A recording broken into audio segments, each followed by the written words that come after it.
Assalamualaikum warahmatullahi wabarakatuh. Ibu-ibu Dharma Wanita Persatuan Kementerian Agama Provinsi Jawa Timur dan pemirsa rahimakumullah.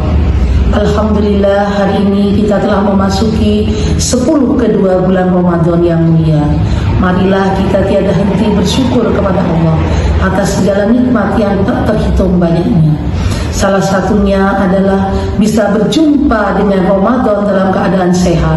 Semoga dengan syukur kita Allah menambahkan kesehatan, kebahagiaan, dan kekuatan kepada kita untuk mengisi bulan Ramadan dengan amal kebaikan, sehingga bisa meningkatkan ketakwaan kita kepada Allah Subhanahu wa Ta'ala.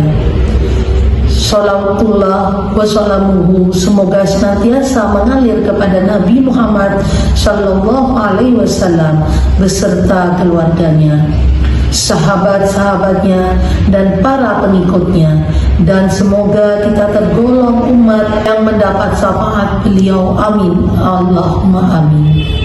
Ibu-ibu Dharma Wanita Persatuan Kementerian Agama Provinsi Jawa Timur yang dimuliakan Allah, berbicara mengenal Sayyidina Khadijah, langsung terbayang di benak kita seorang wanita berparas cantik, kaya raya, keturunan bangsawan, cerdas, memiliki karakter tangguh, dan berbudi pekerti yang luhur.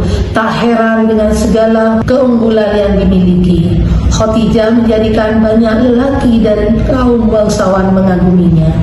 Di antara sekian bangsawan, Siti Khadijah memilih untuk melamar Muhammad, pemuda yatim piatu yang sederhana, untuk menjadi suaminya.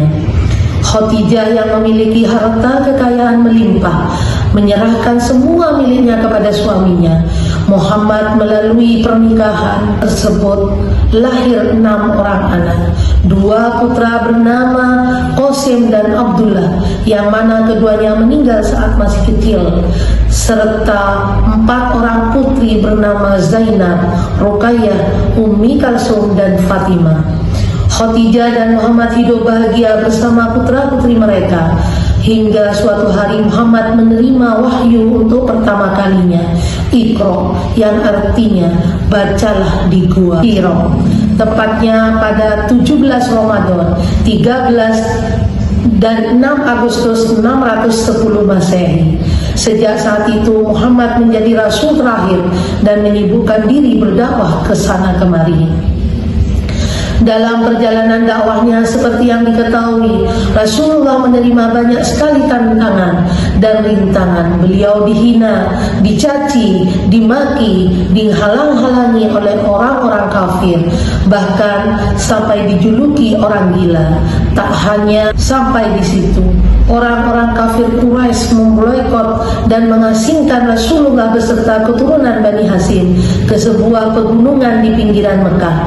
Meski bukan keturunan Bani Hakim, Khadijah tetap mendampingi suaminya dengan setia dan tak tanggung-tanggung mengelontarkan seluruh harta kekayaannya demi membantu dakwah sang suami tercinta. Keadaan ekonomi makin memburuk hingga sampai titik mereka seringkali tidak memiliki apapun untuk dimakan.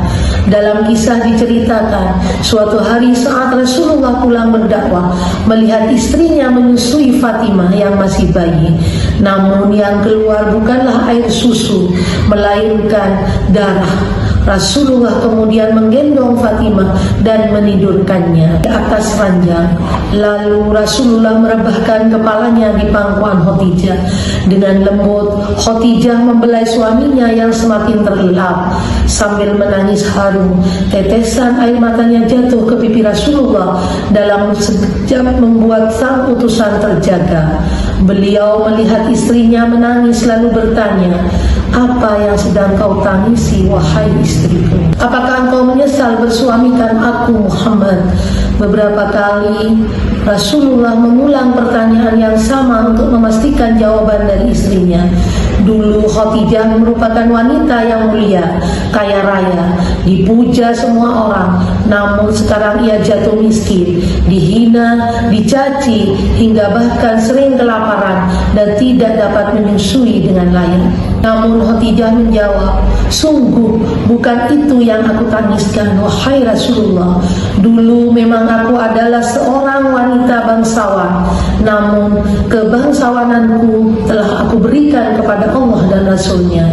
Dulu memang aku wanita yang tinggi derajat dan banyak hartanya, namun semua itu telah aku berikan kepada Allah dan Rasulnya. Sekarang aku bukanlah apa-apa, namun engkau masih terus memperjuangkan agama Allah.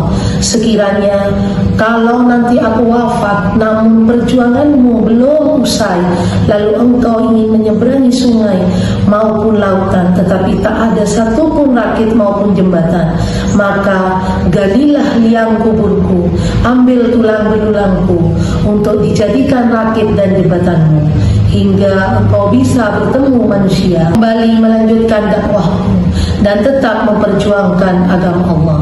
Masya Allah, pemirsa yang dirahmati Allah, Siti Khadijah adalah seorang perempuan yang dilindungi oleh surga, sebagaimana sabda Rasulullah yang artinya, penghulu para perempuan di surga kelak ada 4 orang, yaitu Maryam binti Imran, Fatimah binti Rasulullah, Khadijah binti Khuwailid, dan Aisyah. Hadis riwayat Muslim. Meneladani Siti Khadijah meraih Kartini masa kini, setidaknya ada 2 hal yang kita tiru dari beliau.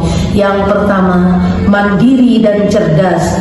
Kemandirian Khadijah dalam mengurus bisnis patut diacungi jempol untuk kaum Quraisy dan zaman jahiliyah. Yang kedua, setia dan berbakti. Karakter ini ditunjukkan saat Khadijah mengalami perubahan drastis dalam hidupnya, yaitu semula bergelimang harta, lalu jatuh hingga miskin.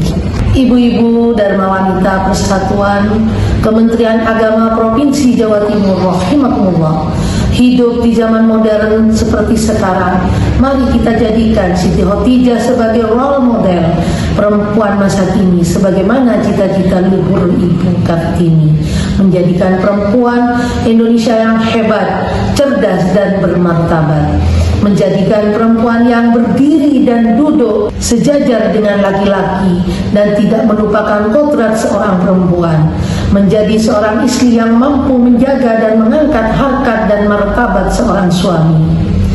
Jalan-jalan beli pulsa, pulang main makan ketupat, perbanyak kebaikan di bulan puasa agar pahala dapat berlipat. Wabillahi taufiq wal hidayah. Wassalamualaikum warahmatullahi wabarakatuh.